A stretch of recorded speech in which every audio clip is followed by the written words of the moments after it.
Conseguem ouvir? Consegue. Bom dia a todos. Bom ver-vos. O meu nome, então, como disseram, é Paulo Carvalho, para aqueles que não me conhecem. E sou um dos membros aqui da igreja, em Eiras. Para aqueles que me conhecem, também sou o Paulo Carvalho. Nós, para aqueles que têm feito parte da igreja em Eiras, vocês têm reparado neste hábito que temos tido de olhar um livro do início ao fim na Bíblia.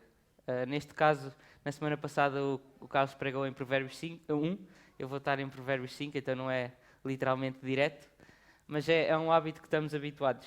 E quando isso acontece, não sei se têm reparado, muitas vezes nós damos com passagens que muitas vezes ou o pregador não queria pregar, ou quem está a ouvir não queria ouvir. Mas é um hábito que queremos ter, não só por sermos verdadeiros para com quem nos visita, mas porque queremos ouvir tudo o que a Bíblia tem a nos dizer e não fugir àquelas partes que temos vergonha, porque essas também nos fazem crescer. Não literalmente, porque a mim não tem crescido muito, mas em Deus temos crescido. E hoje é uma passagem que talvez nos faça um bocadinho corar, diria eu, que também é muito desafiante. Estamos em Provérbios, então um capítulo, eu normalmente encontro quando abro a Bíblia ao meio, normalmente calho em Salmos, é no livro a seguir, se não souberem. Então, Provérbios, capítulo 5, acho que tem aqui no ecrã, e eu vou ler. Vamos antes orar, pedindo ajuda a Deus. Senhor Deus, nós estamos dependentes de Ti, como acabámos de cantar. Nós precisamos da Tua abundância, da vida que Tu ofereces, da alegria que Tu dás. Nós estamos dependentes de Ti. Senhor, nós pedimos que possamos nos dedicar agora neste próximo momento, tanto eu nas minhas palavras como todos nós ao ouvirmos, que possamos nos dedicar a ouvir de Ti, não da nossa sabedoria, não dos nossos conselhos, não daquilo que achamos que é melhor, mas aquilo que nos tens a dizer e que nos faz crescer. Nós pedimos isto dependentes de Ti e do Senhor Jesus Cristo. Amém. Então vamos ler. E diz assim: Filho meu, atende a minha sabedoria, à minha inteligência inclina os ouvidos, para que conserves a discrição e os teus lábios guardem o conhecimento. Porque os lábios da mulher adúltera destilam favos de mel, e as suas palavras são mais suaves do que o azeite. Mas o fim dela é amargoso como o absinto, agudo como a espada de 2 gumes. Os seus pés descem à morte, os seus passos conduzem-na ao inferno.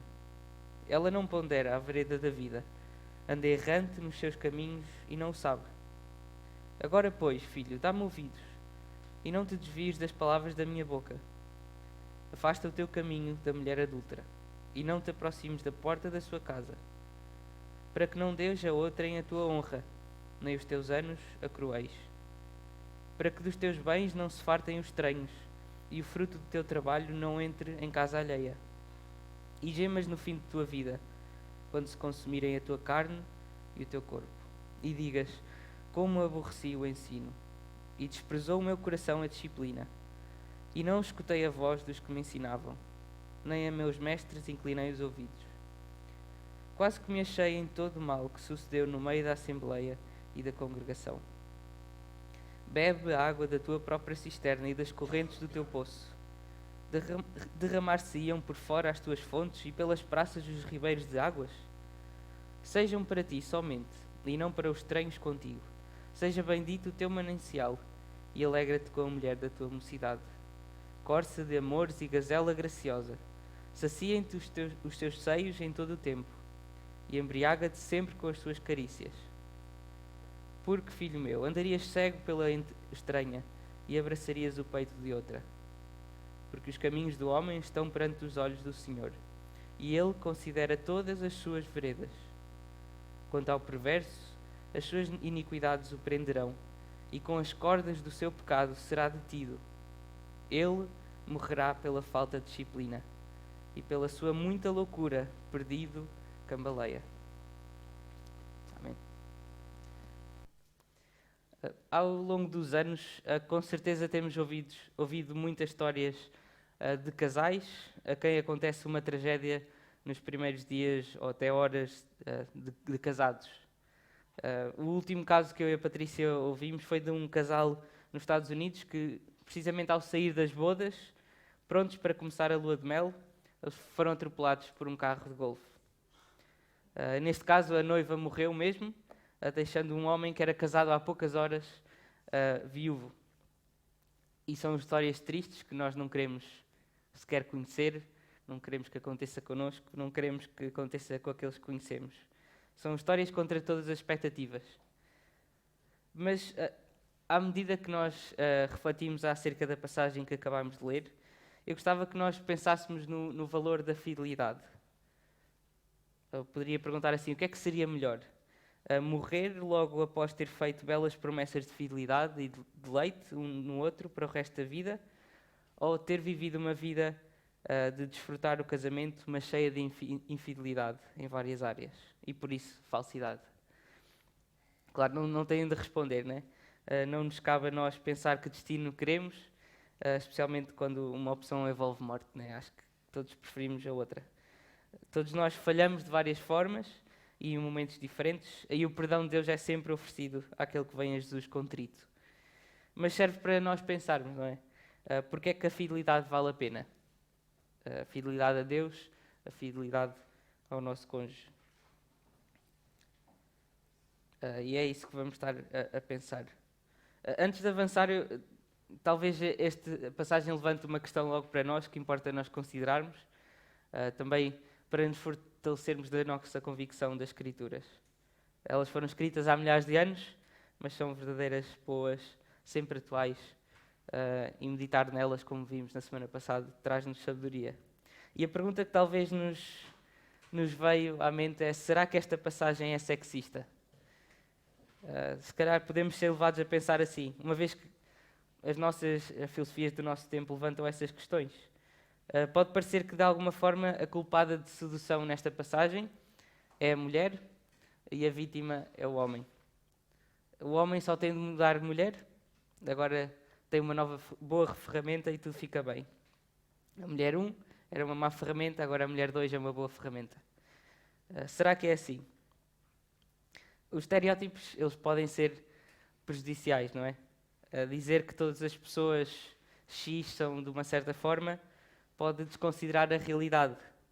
Dizer que os portugueses são desorganizados pode ser uma grande generalização que ofende muitos, não é? De facto, muitos não são. Mas se dissermos que de maneira nenhuma isso é verdade, podemos estar a perder algo da verdade, não é? Mesmo que seja uma generalização. A minha experiência com o mecânico, com o notário, com as finanças, com o CTT e por aí fora, podemos continuar, diz-me que, de alguma forma, esta frase está acertada. Então, porquê que eu estou a dizer isto? Porque pode ser que, por vezes, nós podemos ser insensíveis e até discriminatórios ao dizermos que todas as mulheres são assim, ou que todos os homens são assado.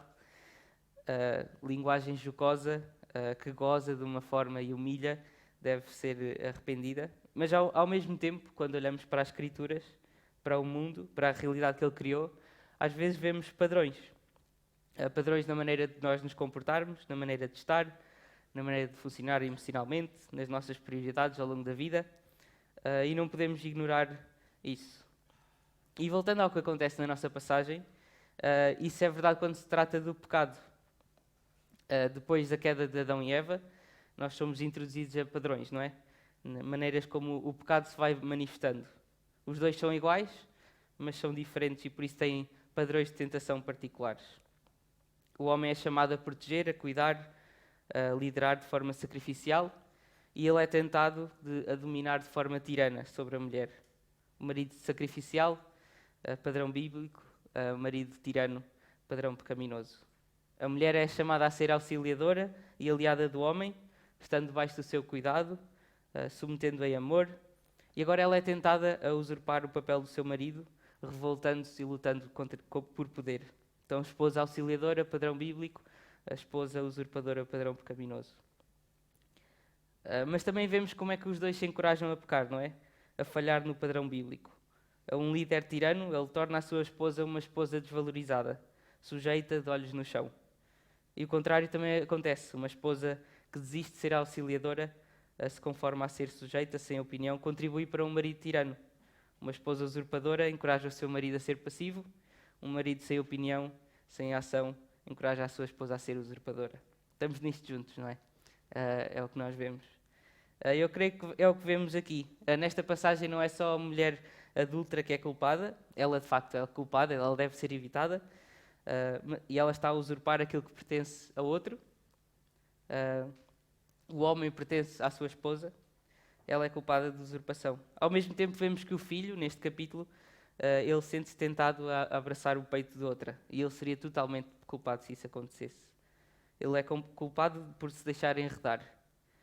Então vemos que homem e mulher eles são igualmente valorizados e criados por Deus, ao mesmo tempo igualmente responsabilizados por Deus por abandonarem o padrão bíblico de diferença nas suas responsabilidades e papéis um para com o outro. Então este capítulo, de facto, ele usa a linguagem masculina no que toca à tentação. E nós vamos usar essa linguagem. Mas ao mesmo tempo ele tem implicações para as nossas irmãs aqui. A sedução, o adultério são um pecado grave na Bíblia e infelizmente que não olha a sexos. Neste caso, neste capítulo, como vimos no capítulo 1, Salomão ele escreve para o seu filho e por isso a linguagem é a linguagem de homem para homem, e os perigos têm a ver com uma mulher que seduz e um homem que se deixa seduzir. Mas vamos estar a pensar como é que isto na realidade se aplica a todos nós. Então temos várias instruções aqui presentes, e eu separei-as em 4 imperativos ao longo da nossa passagem, que são atenta, afasta, deleita e teme. Atenta, afasta, deleita e teme. Então, no capítulo 1 a 6, nós vemos o atenta. Atenta, filho, para onde levam os caminhos da mulher adúltera. Atenta. A passagem começa com este imperativo para atender para o pai. E com certeza já vimos que, como esta é uma chamada recorrente, um pai procura ensinar a sabedoria a um filho. O filho precisa de aprender que a sabedoria vem do pai, que ele precisa de discernimento. Podemos ver a repetição da palavra meu ou minha. Vemos esta repetição no versículo 1 e 2. Filho meu, atenda a minha sabedoria, à minha inteligência inclina os ouvidos, para que conserves a discrição e os teus lábios guardem o conhecimento. Se queremos conhecimento, talvez esta seja a primeira ação que devemos tomar perante Deus, reconhecer, prestar atenção à sabedoria dele, inclinar os ouvidos para ouvir o que ele tem-nos a dizer. Se é que queremos conservar o bom senso e encontrar conhecimento nos nossos lábios. No versículo 3 vemos a primeira descrição desta mulher adúltera. Na poesia hebraica, vemos uma ferramenta usada muitas vezes, que é o paralelismo, e quando souberem isto, acho que isto dá-nos muito jeito para ler, por exemplo, os salmos, como as crianças estão a fazer. Muitas vezes temos 2 frases, e as 2 frases dizem a mesma coisa, mas com linguagem diferente, que nos ajuda a perceber. Neste caso, ajuda-nos a perceber que é algo mesmo sério. Versículo 3 e 4. Porque os lábios da mulher adúltera destilam favos de mel, e as suas palavras são mais suaves do que o azeite. Mas o fim dela é amargoso como o absinto, agudo como a espada de 2 gumes. Aquilo que era tão suave e doce ao início, revelou-se insuportavelmente amargo. Vemos este uso de linguagem imaginativa que nos mostra a desgraça. Continua no versículo 5, os seus pés descem à morte, os seus passos conduzem-na ao inferno. Ela própria, ela está no caminho que leva à morte, à sepultura, à destruição. Nós já vamos ver como é que ela engana outros, mas antes vemos como ela se engana a si própria. Versículo 6, ela não pondera a vereda da vida, anda errante nos seus caminhos e não o sabe. Ao ler esta passagem eu penso sempre no perigo que é esta armadilha, não é? E de facto é isso que o rei Salomão quer nos mostrar, o perigo da armadilha do adultério.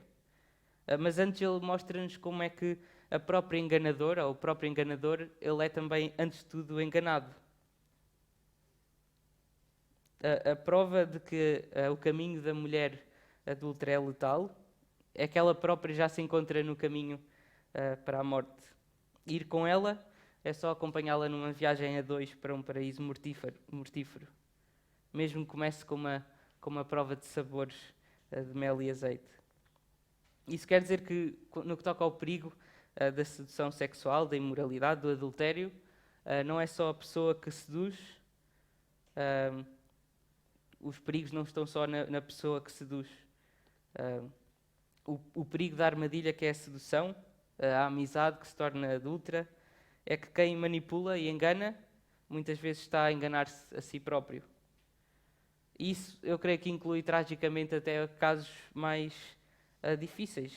Aquela esposa que, por causa de um divórcio, de um casamento difícil, de uma circunstância triste, estando emocionalmente instável, procura consolo noutro homem que não o marido. E vice-versa, para homens igualmente. A dor é mesmo real, mas isso não quer dizer que ao buscar apoio não se esteja a haver auto-engano. É mesmo sério. A primeira parte da passagem mostra-nos que a mulher adúltera não é só a pessoa que quer adulterar e sabe o que quer. A mulher adúltera ou o homem adúltero é todo aquele que, pelo seu auto-engano, na linguagem de provérbios, a sua tolice, está no caminho do adultério e destruição. Muitas vezes, adultério é acompanhado de auto-engano dos dois lados. Isso é perigoso. E por isso é que é tão sério. Por isso é que não deve ser tratado com leveza. E deixem-me dizer que, como cristãos, como portugueses, às vezes não somos muito bons a lidar com isto, não é? Portugal lidera neste momento a lista de países com maior taxa de divórcio na Europa, com 92 divórcios por cada 100 casamentos. Há algumas semanas eu fiquei especialmente incomodado com esta realidade na nossa cultura, quando em apenas 2 dias eu presenciei 3 casos de pessoas, tanto não cristãos como cristãos, evangélicos, a fazer piadas acerca de adultério, como se fosse algo trivial. Acho que é um hábito que nós temos que não é nada saudável. E a verdade é que, porque não levamos a sério o que Deus tem a dizer e qual a sua vontade para a nossa fidelidade sexual, no casamento, mas também fora dele, muitas vezes encontramos em caminhos tortuosos.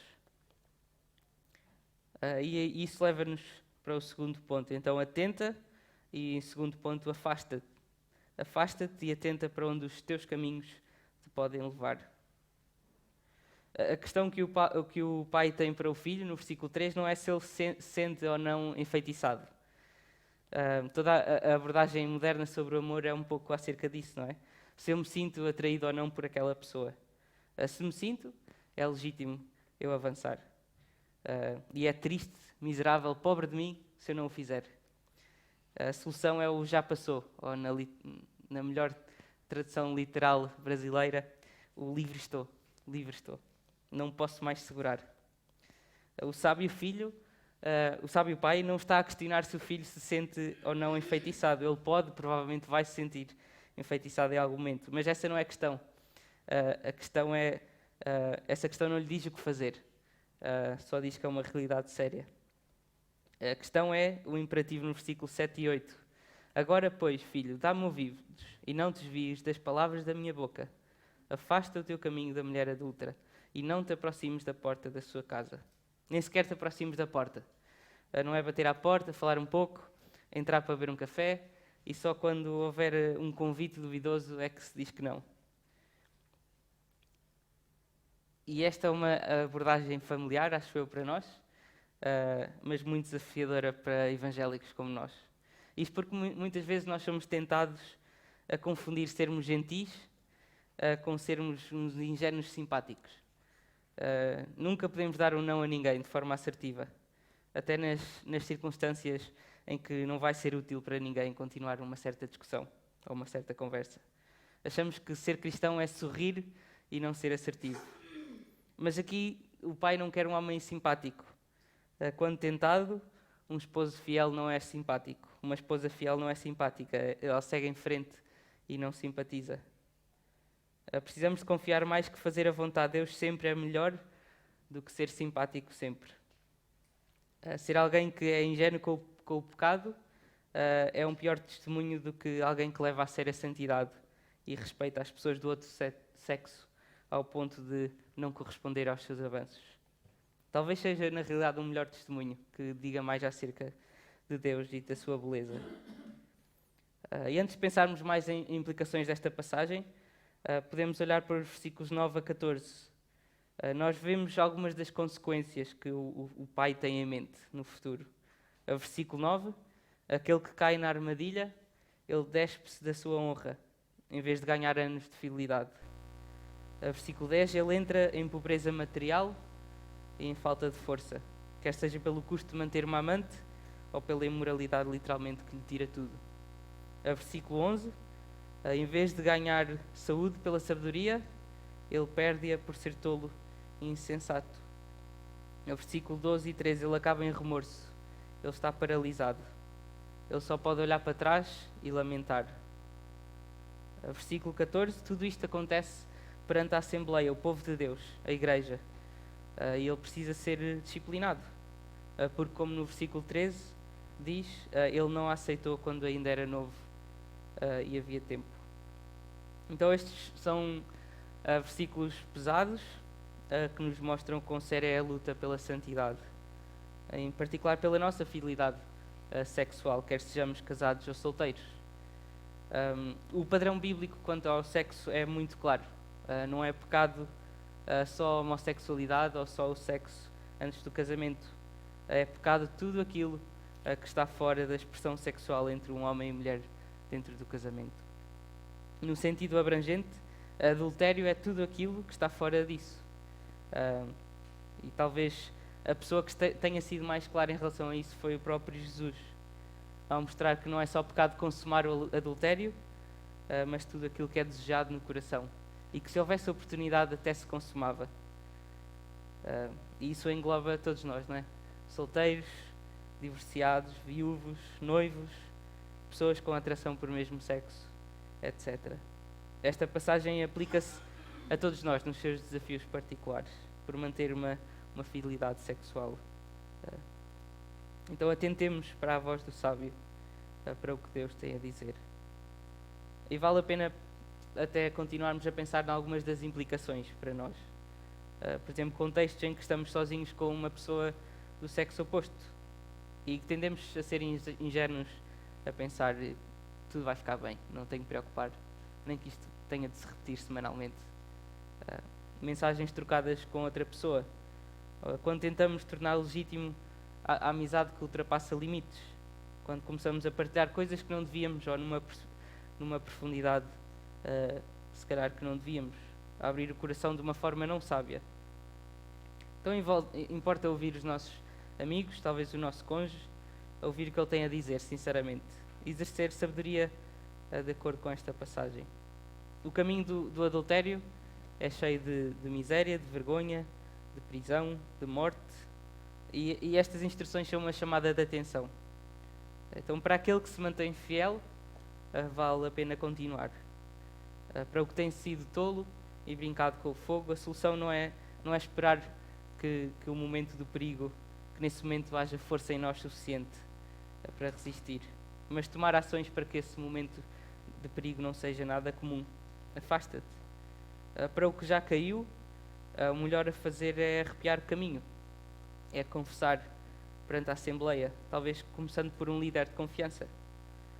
Não faltam no céu aqueles que estão gratos pela graça de terem confessado cedo e, mediante disciplina e cuidado, verem a sua vida transformada. Talvez faltem no céu aqueles que continuaram assolados pela vergonha, pelo medo, pela falta de arrependimento, e por isso não foram a Jesus nem ao perdão que Ele oferece. Há consequências para o nosso pecado. Muitas vezes Deus trá-las através da vida debaixo do céu que Ele criou, como vemos aqui, mas há sempre perdão para aquele que se volta das amarras do pecado para Jesus, em arrependimento e fé. Então atenta, afasta, deleita. A solução, deleita-te com o que é teu. Por outras palavras, a solução é o casamento. A solução para nós, a todos aqueles que querem viver uma vida em obediência a Jesus, é o casamento. Todos nós devemos nos guardar para um esposo ou esposa. E antes que vão embora em choque, deixem-me explicar o que é que eu quero dizer. Porque é que eu digo que são todos? Porque até aqueles que temporariamente, ou até ao fim da vida, nesta vida são solteiros ou viúvos, têm um noivo à espera. Jesus, ele mesmo, ele não precisou do casamento. Ele foi um homem completo e satisfeito. Ele era solteiro. E ao mesmo tempo ele veio para prometer fidelidade a uma, e só uma, a sua noiva. Vemos nesta passagem, pelo menos em parte, para o homem que é tentado pela mulher adúltera, que a solução é a sua esposa. E por causa de Jesus isso tem aplicação para todos nós. Não simplesmente usar a sua esposa para os seus fins, para os seus desejos, isso também é imoralidade sexual. Mas Deus mostra-nos aqui como a solução é que no leito conjugal se procura uma vida sexual saudável, ativa, cheia de leite um no outro, em que um pertence ao outro e vice-versa. Há aqui muita linguagem metafórica, semelhante um pouco a outro livro aqui perto, que é o Cântico dos Cânticos. E acho que talvez seria uma passagem que nós iríamos ou rir ou fugir, porque faz-nos um pouco corar. A primeira vez que eu preguei ou estudei esta passagem não foi espontaneamente, na realidade, foi a convite. Mas vale a pena insistir em todo o conselho de Deus, não deixar que o pregador fugir do que é difícil. E por isso podemos ler sem vergonha, não é? Aí nestes versículos do 15 ao 19, se a linguagem parecer que está a levar para metáforas acerca da relação sexual, provavelmente está, mas não de uma forma mecânica da física envolvida, mas uma linguagem que fala acerca da beleza das relações sexuais com a própria esposa. Então vamos ler outra vez versículo 15 e 19. Bebe a água da tua própria cisterna e das correntes do teu poço. Derramar-se-iam por fora as tuas fontes e pela praça os ribeiros de águas. Sejam para ti somente e não para os estranhos contigo. Seja bendito o teu manancial e alegra-te com a mulher da tua mocidade. Corça de amores e gazela graciosa, saciem-te os seus seios em todo o tempo e embriaga-te sempre com as suas carícias. E podemos dizer amém. Sem vergonha, que eu prometi. A fidelidade conjugal é algo belo e que deve ser afirmado. O leito conjugal, a cama, deve ser honrada. É verdade que na Bíblia nós encontramos vários propósitos de Deus para o sexo. Vemos que Deus tem um propósito de encher a terra, por exemplo, com adoradores seus. E por isso a procriação é um propósito principal. Mas, por exemplo, o fortalecimento da comunhão entre homem e mulher também são importantes. Também são um propósito. Aqui vemos não só isso, através do prazer sexual um no outro, mas também como Deus intentou que o sexo fosse uma espécie de rolha para a imoralidade sexual humana. O casamento também existe para atrasar a decadência do pecado sexual humano. E nesse sentido, sim, o casamento pode ser a solução, ou pode ser uma resposta. Ao mesmo tempo, como disse, para aqueles que são solteiros ou viúvos, talvez esses irmãos sejam privilegiados, porque enquanto os casados têm o casamento como uma imagem do casamento entre Cristo e a Igreja, e devem se exercitar nesse casamento, os solteiros e viúvos são convidados a começar a se focar já nesse noivo, sem distração, como diz Paulo. Sem distração. É verdade que Paulo reconhece que a chamada para a maioria talvez possa ser se casar, mas quando olhamos para os nossos irmãos que estão solteiros, que não têm um esposo ou uma esposa, nós não vemos alguém que está a perder, mas alguém que já se está a exercitar na espera pelo derradeiro noivo, o nosso Salvador, Senhor, amante fiel, Jesus Cristo. Jesus, ele sim é a verdadeira solução, o verdadeiro prémio, aquele a quem em tudo devemos ser fiéis. E a fidelidade, ela vale a pena porque ele vale a pena. E por isso todos nós podemos olhar para estes versículos, com os seus avisos, instruções e soluções, e ver como temos um noivo à espera que prometeu fidelidade exclusiva, bela e boa àqueles que são seus. E agora, se somos parte do seu povo, pela graça, ele pede o mesmo de nós. Então, atenta, afasta, deleita e finalmente teme. e agora é um pouco mais curto. Os caminhos do homem, eles são pesados pelo Senhor. O karma não é uma ideia bíblica. Deus não é um ser impessoal, cruel, quase um robô pronto a nos castigar com o equivalente do que nós fazemos ou deixamos de fazer. Mas ao mesmo tempo Ele é justo. Ele vê, Ele recompensa a fidelidade, ainda que tenhamos de nos lembrar que essa fidelidade foi possível por causa dos méritos de Jesus. Ele criou um mundo não através do acaso, mas Ele criou leis. Leis da física, mas também espirituais. O que geralmente pode vir a acontecer quando alguém age de acordo com o qual foi criado. É o que Provérbios muitas vezes nos ensina. E o que acontece quando se rejeita isso? Quando alguém sofre, não quer dizer que é porque Deus está a castigar de alguma coisa. De facto, para os crentes, Deus ama disciplinar-nos. A disciplina é ensinar, não só quando fazemos o mal. Para os descrentes, não podemos dizer que o sofrimento é resultado direto de algo que foi feito. Mas, ao mesmo tempo, uma coisa é certa, e vemos isso no versículo 22 e 23. O que é certo? Quanto ao perverso, as suas iniquidades o prenderão, e com as cordas do seu pecado será detido. Ele morrerá pela falta de disciplina e pela sua muita loucura, perdido, cambaleia. Isto não é karma, mas é a observação de um padrão que o Pai sábio faz. Isto é certo, mais tarde ou mais cedo, agora, amanhã, 10 anos, depois de fazer o mal ao justo, ou só no dia final, do juízo final, as cordas do pecado vão deter o perverso, o ímpio, o tolo não arrependido. Normalmente, tendo em conta a minha forma física atual, eu ficarei para trás numa maratona. E nesses momentos, eu imagino muito bem que eu chegaria a dizer algo como: deixa estar que eu já te apanho. As cordas do pecado, as consequências da rebelião, do adultério sem arrependimento, do engano, da imoralidade sexual, elas vão em algum momento apanhar quem corre à sua frente, aparentemente livre de consequências. Deixa estar que elas vão te apanhar. É o que diz Salomão na sua sabedoria. E é o que Deus diz, Criador da terra, onde a sua justiça ainda acontece e vai acontecer perfeitamente no dia do juízo final. Até lá, versículo 21, os caminhos do homem estão perante os olhos do Senhor. Ele considera todas as suas veredas. Ele sabe e Ele vê. Ele conhece os caminhos daquele que fica mais tempo na converseta com a mulher do outro do que devia. Ele conhece o que é dito e feito em espaços fechados. Ele conhece os esforços feitos para manter segredos ocultos. E Ele sabe de todo o esforço feito por manter fidelidade sexual, sejamos casados ou não. Até aqueles esforços que são alvo de gozo, quer por quem não crê, quer até por aqueles que são nossos irmãos.